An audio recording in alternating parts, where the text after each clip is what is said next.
नमस्कार मुझे तापस समस्त मो चैनल स्टडी विथ तापस स्वागत अच्छी आज भिडटी बहुत इंपोर्टाट होगा जाऊँगी कारण आज भिडियो आम +3 4th सेमिस्टर एजुकेशन ऑनर्स रो कोर पेपर 9 रो एग्जाम सिलेक्टेड किसी इंपोर्टाट लॉन्ग क्वेश्चन आंसर गुड़िक डिस्कसन करवा आपण मैंने स्क्रीन देखिपे +3 4th semester education honours core paper 9 रो लॉन्ग क्वेश्चन आंसर ठीक अच्छे एवं जेहेतु 4th सेमिस्टर एग्जाम पाखी आसला तेणु ऑलरेडी मु एजुकेशन ऑनर्स रो कोर पेपर 8 रो किसी 1 मार्क्स 2 मार्क्स सहित लॉन्ग क्वेश्चन अपलोड कर सारी आपण मैंने जाके देखने एवं कोर पेपर 9 रो किसी ऑलरेडी मु 1 मार्क इंपोर्टाट किसी ऑलरेडी अपलोड कर सारी जाकि देखने तो आज भिडियोटी कोर पेपर 9 रो लॉन्ग क्वेश्चन उपरे रोची ठीक अच्छे। तो प्रथम प्रश्नटी आपण मैंने स्क्रीन देखिपे discuss the important principle of curriculum construction पाठ्यक्रम प्रस्तुतिर गुरुत्वपूर्ण नीति गुड़िक आलोचना कर ये जो क्वेश्चन टी रोची यह बहुत इंपोर्टेंट रोची ठीक अच्छे।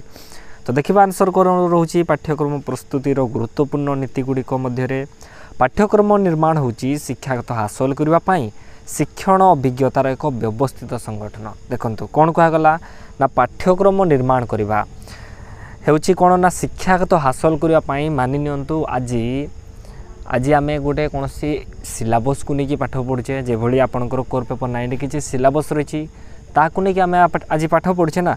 तो जो पाठ्यक्रम बा जो सिलेबस टी जो रोची ताकू निर्माण करवा होची कौन ना गोटे शिक्षागत हासिल करने एक शिक्षण अभिज्ञतार एक व्यवस्थित संगठन एवं यह कौन करे एक सुनिर्मित पाठ्यक्रम शिक्षार्थी एवं समाजर आवश्यकता पूरण करे। जदि जो पाठ्यक्रमटी गोटे संगठन जदि तैयारी करुछि व्यवस्थित संगठन जदि गोटे पाठ्यक्रम को जदि से तैयारी करुछि तो जदि से जो शिक्षार्थी माने एवं समाजर आवश्यकता जदि पूरण करुछि जदि पाठ्यक्रमटी तेबे आमे ताको आपणेबा। जदि पाठ्यक्रमटी जदि शिक्षार्थी एवं समाज पे जदि आवश्यक पूरण करू नथिबो पाठ्यक्रमटी आमे आपणेबा कि आदौ नुहे। तेणु निम्नलिखित नीति गुड़िक जेकोसी पाठ्यक्रम प्रभावशाली विकास को मार्गदर्शन करे। तो बर्तमान आम यार नीति गुड़िक देखा जहाद्वारा आम जापर जे जो पाठ्यक्रम जो निर्माण जो विकास रही प्रभावशाली जो विकास रही कौन कर ना जिते गुड़ाक नीति रही कौन कर ना मार्गदर्शन कर।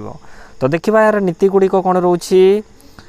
तो प्रथम नीति रोची शिशु केन्द्रीकरण नीति पाठ्यक्रम शिक्षार्थीर आग्रह आवश्यकता क्षमता एवं विकास स्तर को मन रखी डिजाइन करा उचित। देखंतु कौन कहगला पाठ्यक्रम शिक्षार्थी आग्रह पाठ्यक्रमटी प्रथम करी तो शिक्षार्थी आग्रह आवश्यकता क्षमता एवं विकास स्तर को मन रखिकी डिजाइन करने आवश्यक।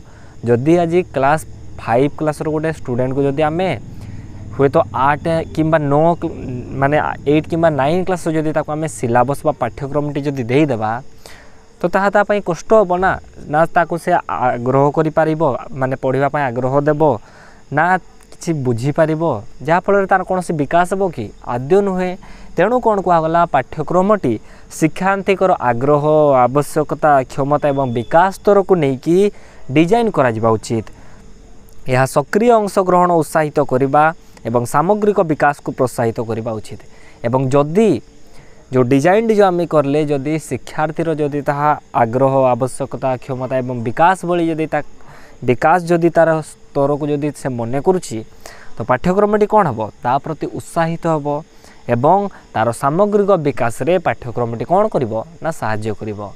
बुझिपाले ना पॉइंट 1 बेटू पॉइंट रे कौन कहूछि ना नमनीयतार नीति पाठ्यक्रम स्थानीय आवश्यकता शिक्षार्थी विविधता एवं परिवर्तित सामाजिक चाहिदा अनुଯାयी अनुकूलनीय होगा उचित। देखो कौन कहगला नमनीयतार नीति पाठ्यक्रमटी स्थानीय आवश्यकता किभली से स्थान लोक मैंने किभली आपणाउछंती शिक्षार्थी विविधता विभिन्न शिक्षार्थी मध्य किभली पाठ्यक्रमटी आपणेबे एवं परिवर्तित सामाजिक चाहिदा अनुଯାयी अनुकूलनीय होगा उचित। जेभली आम जानिथिबा बहुत समय जो सिलेबस गुड़िक रही है चेंज होता है कारण जो वर्तमान जो समय आसपर आधुनिक माने नूतन प्रकार जो दिन को दिन जो चेंजेस होछि ना ता जो कौन होता है पाठ्यक्रम सिलेबस पिलामानकर चाहिदा एटसेट्रा को लेकिन परिवर्तन करने को पड़ी था। नमनीयता समचित संशोधन एवं अद्यतन साहाय्य करे। आज जदि पाठ्यक्रमटी जदि नमनीयता थिबो ताहा कौन करिबो ना ताकू संशोधन करिबो माने संशोधन रे साहाय्य करिबो ता सहित ताहा अद्यतन रे साहाय्य करिबो। बुझि पाले ना। बिट 3 कौन कहूछि ना समन्वयर नीति सामग्रिक शिक्षा को प्रोत्साहित करबा पई शिक्षक गुण अभिज्ञता गुड़िक विषय मध्य परस्पर सहित जड़ित करा उचित। बिट 3 कौन कहला ना समन्वयर नीति सामग्रिक शिक्षा को जदि सामग्रिक शिक्षा को जदि आम प्रोत्साहित करने चाहूचे तापाई आमको कौन करने को पड़ो ना शिक्षण अभिज्ञता गुड़िक विषय उपरे ध्यान देवाक पड़ो एवं समन्वय विभाग गुड़िकर ज्ञान को एड़ाई एवं वास्तव जीवन प्रयोग को प्रोत्साहित करब एवं जो समन्वित विभाग गुड़िकर जो ज्ञान रही ताको आमको बहुत समय एड़े देवाक पड़ो एवं वास्तव जीवन प्रयोग को प्रोत्साहित करब। वर्तमान समय शिक्षा जदि माने जदि देखिबा केवल जनका पाखे वर्तमान समय शिक्षा देले काम आद्य चलिब नाही ताकू ज्ञान प्लस ताकू स्किल थिबा बहुत आवश्यक। इन फ्यूचर केवल जहाँ पाखे पाठ थिबो से इन फ्यूचर हुए तो किछि करि नबो बाकी आमे कहि परबा किछि भलो की करि परिबो नाही। जहाँ पाखे पाठ प्लस जहाँ पाखे स्किल थिबो से इन फ्यूचर हुए तो बहुत बेटर कर नेबो। तेणु सब बेले मु आपनको मध्य कहि थाए निज निज मध्य जो स्किल रही ताकू जानिबा पई चेष्टा कर एवं ता अकॉर्डिंग टू काम कर। ठीक अच्छे। इन फ्यूचर हुए तो दिने रे सक्सेस न मिलिबो बाकी दिने तो निश्चय मिलिबो ना। बस ताकू मने रखिकी काम करवा।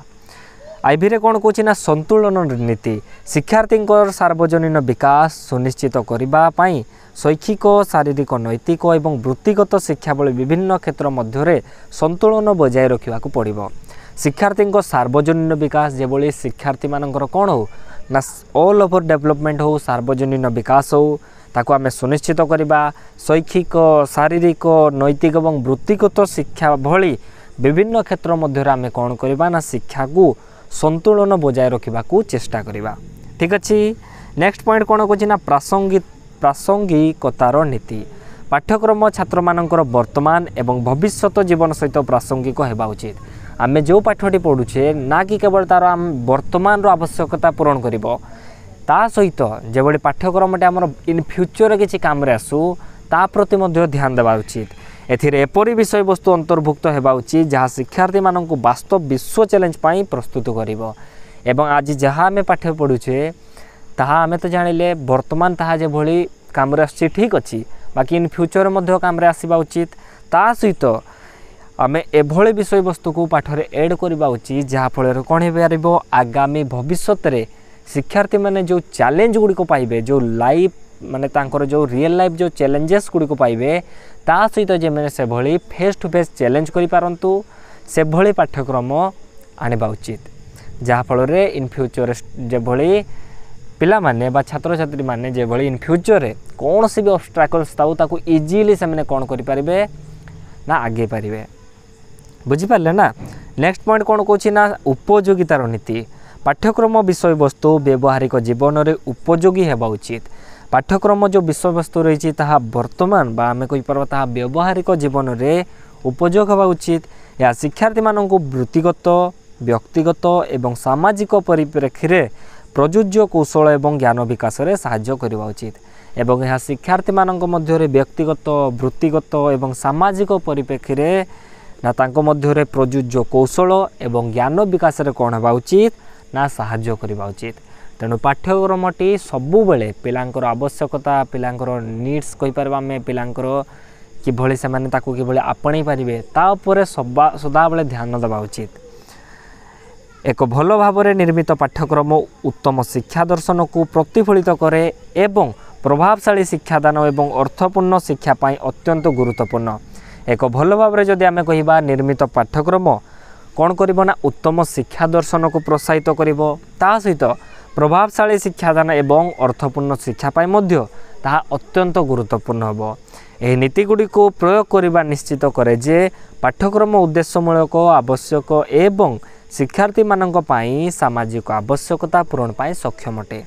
तो यही सबू जिते गुड़ाक भी नीति आम आलोचना कले यह द्वारा आम जापर जे पाठ्यक्रम उद्देश्यमूलक होगा उचित यह आकर्षणीय होगा उचित ता सहित यह शिक्षार्थी मानक पई सामाजिक आवश्यकता जेभली यह पूरण करि पारुथबा उचित जहाँफल जेते गुड़ाक पाठ्यक्रम रही पिला मानक पई जेभली उद्देश्यमूलक रहू ताहा आकर्षणीय हो एवं ताहा जेभली शिक्षार्थी मानक मध्यरे सामाजिकता आवश्यक जेभली से पूरण करि पारुथबा दरकार।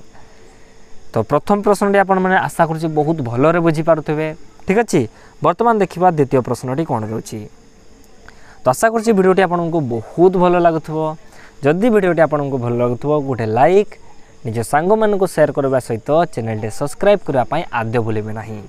बर्तमान देखा आम बिटूरे कौन माने सॉरी नेक्स्ट प्रश्न कौन रोचे question number 2 discuss the meaning and nature of curriculum पाठ्यक्रम अर्थ और प्रकृति आलोचना कर। देखा आंसर कौन रोचे पाठ्यक्रम शब्दटी एक शिक्षानुष्ठान द्वारा निर्दिष्ट शिक्षागत लक्ष्य हासिल करने प्रस्तुत शिक्षण अभिज्ञता एवं निर्दिष्ट फलाफलर संरचित सेट को बुझाए।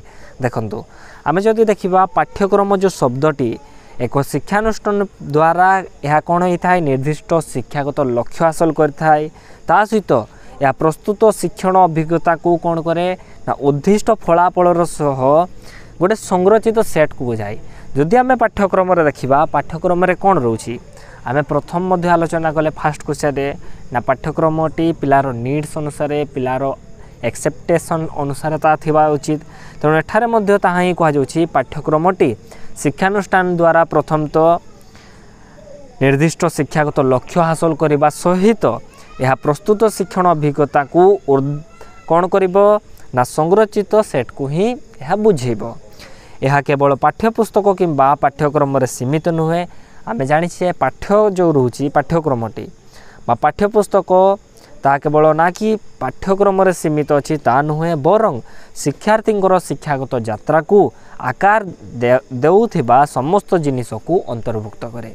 बुझीपारे ना इंट्रो देखिपा तो आपण मैंने कितने सहज भाषा लिखाई एवं आपण मैंने आशा कर बहुत सहज बुझीपार। तो पाठ्यक्रम बर्तमान अर्थ देखिनेबा पाठ्यक्रम हूँ एक व्यापक योजना कौन कहगला देखु पाठ्यक्रम हूँ एक व्यापक योजना जहाँ छात्र छात्री माने एक पाठ्यक्रम किंबा कार्यक्रम समय कौन कहीं किपर एवं केबे शिखा उचित पाठ्यक्रम पिला माने जानिबा उचित जे कौन रोची विषय वस्तु कहीं ताहा रोची किपरि ताहा रोची एवं ताहा केबे हमको शिखा उचित ताहा छात्र छात्री माने जानिबा उचित। कनिंघहाम को मतरे देखिबा कौन रोची ना पाठ्यक्रम होची कलाकार जोठार कि शिक्षक रोचंती तांको हाथ रे को उपकरण जहाँ तांकर सामग्री जो आम कहीपर छात्र माने को तांको स्कूल रे तांको आदर्श बा उद्देश्य अनुसार गढ़ी तोली थाए। पाठ्यक्रमटी कौन करता ना शिक्षकों हाथ रे उपकरण जहाँ कि छात्र मानक कौन करता है छात्र मानक तांको स्कूल रे गोटे आदर्श बा गोटे उद्देश्य को लेकिन गढ़ी तोली थांती। यह आम जाने शिक्षक गोटे छात्रर आमे कहीपर सक्सेस रे बहुत बड़ भूमिका ग्रहण करता है ताहा प्राइमरी टीचर रू नहीं कि ताहा आमे कहीपर जिते भी हायर सेकेंडरी टीचर नहीं कि बुझीपारे ना गोटे छोट शिक्षक मध्य इन फ्यूचर रे जिते सक्सेस पाइबा ताहार इम्पोर्टेंस बहुत रही। एथिरे आनुष्ठानिक पाठ्यक्रम सह पाठ्यक्रम कार्यकलाप एवं परिवेश एवं पारस्परिक क्रिया माध्यम लोकायत शिक्षा अंतर्भुक्त। पाठ्यक्रम आम पाइबा आनुष्ठानिक पाठ्यक्रम पाइबा सह पाठ्यक्रमिक कार्यकलाप पाइबा एवं परिवेश एवं पारस्परिक क्रिया माध्यम लोकायत शिक्षा आम पाइपर। तो बर्तमान देखा पाठ्यक्रम प्रकृति कौन नीति तो बुझीपारे बर्तमान प्रकृति देखा प्रकृति में गतिशील आम जाने पाठ्यक्रमटी गतिशील अटे पाठ्यक्रमटी स्थिर नुहे यह समाज प्रजुक्ति विद्या एवं ज्ञानर परिवर्तन सहित विकसित हुए। आम समस्त जाने पाठ्यक्रमटी स्थिर नुहे ता समाज ता प्रजुक्ति विद्या बा जहाँ को आम टेक्नोलोजी बोली कहे एवं ज्ञानर परिवर्तन सहित पाठ्यक्रमटी कौन हुए ना विकसित हुए जहाँ द्वारा प्रासंगिक एवं कौन हुए ना प्रभावशाली रही थाए। जदि पाठ्यक्रमटी जदि समाज प्रजुक्ति विद्या एवं ज्ञानर परिवर्तन सहित जदि पाठ्यक्रमटी जदि चेंज न हो ताहा पिला मानक मध्य एक्सेप्टेबल हो पारिबो नाही। बुझीपारछन्ति ना बेटू कौन कहछि ना शिक्षार्थी केन्द्रिक आधुनिक पाठ्यक्रम शिक्षार्थी आग्रह आवश्यकता एवं क्षमता उपर ध्यान दिए। आधुनिक जो पाठ्यक्रम रही कौन करे ना शिक्षार्थी आग्रह आवश्यकता एवं क्षमता उपरे कौन करिथाय ना ताहा ध्यान देइथाय। यह अंशग्रहण अनुसंधान एवं सृजनशीलता उत्साहित करे। आमे वर्तमान देखि पारुथबा आधुनिक पाठ्यक्रम रे पिला माने अंशग्रहण करछंती, अनुसंधान रिसर्च मध्य करछंती एवं सृजनशीलता मध्य रे तांको मध्य रे कोन अछि सृजनशीलता गुणटी विकास मध्य होछि। बिट 3 रे कोन कोछि ना व्यापक। एथिरे शैक्षिक विषय वस्तु, जीवन कौशल, नैतिक मूल्यबोध, शारीरिक विकास एवं सामाजिक शिक्षा अंतर्भुक्त। आमे जानिछे पाठ्यक्रम रे शैक्षिक विषय वस्तु रहिछि, जीवन कौशल रहिछि, नैतिक मूल्यबोध रहुछि एवं शारीरिक विकास सहित सामाजिक शिक्षा अंतर्भुक्त। जहाँ भी पाठ्यक्रम आम पढ़ुचे बा जहाँ भी पाठ आम पढ़ुचे ए सबु जिनस आम से निश्चय पाइबा। भीरे कौन रोचे ना लक्ष्य भित्तिक पाठ्यक्रम निर्दिष्ट शिक्षागत उद्देश्य पूरण करने डिजाइन करा जाइए। देखंतु पाठ्यक्रमटी जदि आम पढ़ुचे जदि कौन निर्दिष्ट लक्ष्य न थिबो तो पाठ्यक्रमटी पढ़ी कौन लाभ नुहे ना। तो देखा आम यार लक्ष्य गुड़ी मानक कौन रोचे ना बौद्धिक, भावप्रवण एवं सामाजिक विकास रोची। नेक्स्ट रे कौन रोची ना सांस्कृतिक भाव रे मूल। यह एक समाज किंबा जातिर सामाजिक मूल्यबोध, परंपरा एवं दर्शन को कौन करे ना प्रतिफलित करे। पाठ्यक्रमटी कौन करे ना गोटे समाज किंबा जातिर सामाजिक मूल्यबोध, परंपरा एवं दर्शन को यह कौन करथाय ना प्रतिफलित करथाय। नेक्स्ट पॉइंट कौन कहूँ रोची ना आंतशाखागत। एक भल्य पाठ्यक्रम विभिन्न विषय मध्य समन्वय को प्रोत्साहित करे। सदाबले मन रखिबे गोटे भल पाठ्यक्रम विभिन्न विषय मध्य कौन करे ना गोटे समन्वित प्रोत्साहित को समन्वित को कौन करे ना से प्रोत्साहित करे। छात्र छात्री मानक संयोग स्थापन करने को एवं ज्ञान को सामग्रिक भाव में प्रयोग करने को उत्साहित करे। एवं जानिछे जदि गोटे भल पाठ्यक्रम थिबो ताहाकु जदि छात्र माने सहजरे आपणेबे ता द्वारा कौन हो पारिबो ना संयोग स्थापन हबो एवं ज्ञान को समस्ते सामग्रिक भाव में कौन करेंगे ना रियल लाइफ रे माने जेभली रियल लाइफ जिते भी ऑब्स्टाकल्स रोस ताकू से माने इजीली कौन करेंगे ना मूव ऑन करदेबे। बुझिपारे ना। एवं यह कौन अटे ना यह टिके कनक्लूजन रोची। आमे प्रकृति मध्य आलोचना करदेले। पाठ्यक्रम होची शिक्षार हृदय। पाठ्यक्रम कौन अटे ना शिक्षार हृदय अटे। यार अर्थ विषय वस्तु बाहर जाई शिक्षागत पद्धति, शिक्षण अभिज्ञता एवं मूल्यांकन अंतर्भुक्त करे। यार जदि आम अर्थ विषय वस्तु जदि बाहर को पलैबा यह कौन करे ना शिक्षागत पद्धति, शिक्षण अभिज्ञता एवं मूल्यांकन अंतर्भुक्त करे। यार प्रकृति को बुझा निश्चित करे जे शिक्षा अर्थपूर्ण। जदि आम पाठ्यक्रम जदि प्रकृति को जदि बुझा तो एठार आम कौन पाइबा ना शिक्षाटी अर्थपूर्ण पाइबा। शिक्षा जो रोची ताहा उद्देश्यमूलक अटे एवं यह सामाजिक भाव में कौन अटे ना प्रासंगिक अटे। तो बुझीपारे ना समस्ते। आशा करुँचे आपको भिडियोटी बहुत भल लगुथिबो एवं समस्ते सहजरे बुझीपारथिबो मध्य। तो आज जो रोचे आज भिडियो रे आमे कोर पेपर 9 रो जो रोचे एजुकेशन ऑनर्स रो कोर पेपर 9 रो दीटा ही इंपोर्टेंट लॉन्ग क्वेश्चन आलोचना कले। मु नेक्स्ट वीडियो नहीं कि आसबि जो थरा कि आमे एजुकेशन ऑनर्स रो कोर पेपर 9 रो 1 मार्क एवं 2 मार्क किछि सिलेक्शन आलोचना करिबा। तो आज पाए एतकी ही रहू। आशा करछि वीडियोटी आपनको बहुत भलो लागिथिबो। जदि वीडियोटी आपनको भलो लागिथिबो गोटे लाइक, निज सांग माननको शेयर करबा सहित गोटे सुंदर कमेंट करबा सहित चैनल टे सब्सक्राइब करबा पई आद्य भूलिबे नाही। तो विदाय रखिली। जय जगन्नाथ।